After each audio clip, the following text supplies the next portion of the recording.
So we didn't know how the dog was going to react, and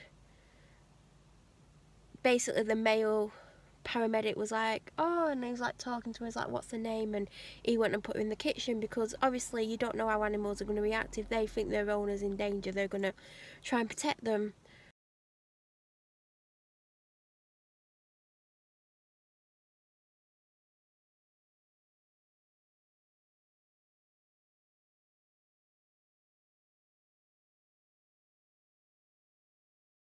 So I got asked lots of questions and things, and the male paramedic was like so eagle-eyed, like he'd found my medication, he'd found something else, he'd spotted so much stuff. I'm thinking, my God, I won't walk in anyone's house and spot all that. But I guess they're trained to walk in and like pick up on certain things, because obviously if there's like things there that might have made me ill or whatever, they're obviously trained to look out for these things.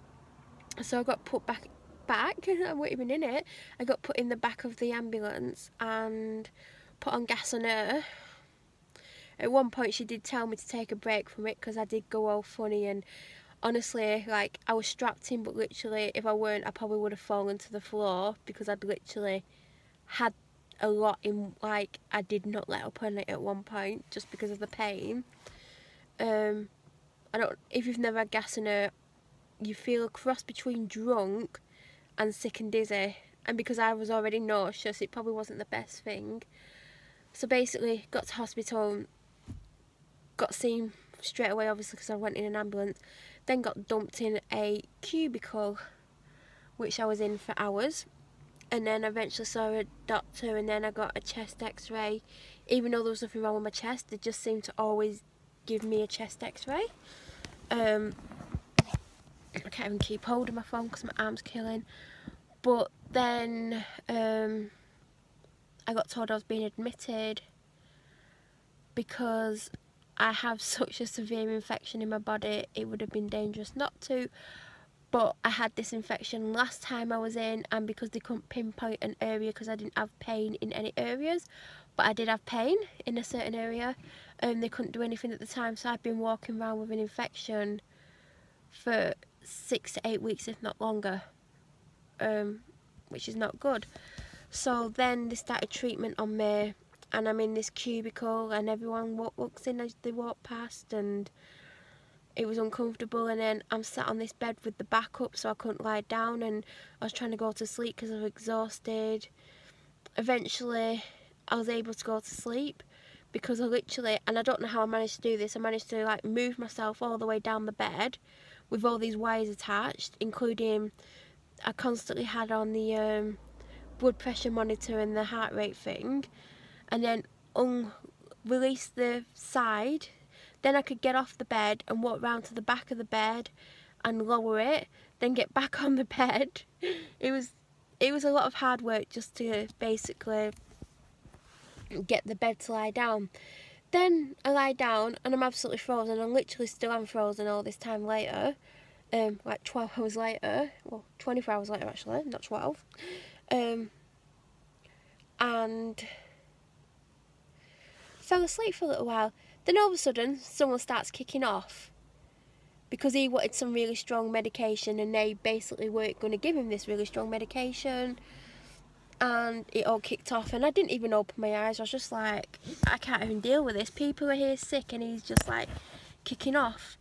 Then this girl started, and I really felt for her, and I really wanted to go and talk to her because I've kind of been in a similar situation, and I'm not going to discuss everything she said, but basically they were discharging her and she didn't want to be discharged because she was so low. She said she would go home and harm herself.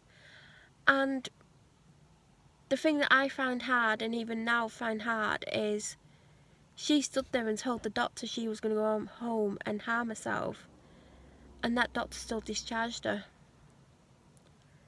I don't understand why.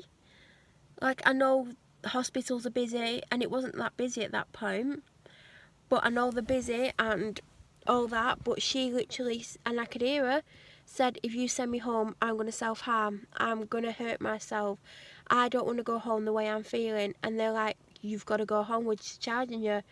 And she was like, basically asking for help. And for me, that was hard to hear, because for a very long time I wouldn't ask for help. I wouldn't admit how I was feeling, and I'm not saying I would necessarily go off and self-harm like she threatened to do, but there's been times when I've wanted to ask for help and never known how to ask, and the words have been there, but I've never known how to say, please help me. And she's there saying, I'm going home to self-harm.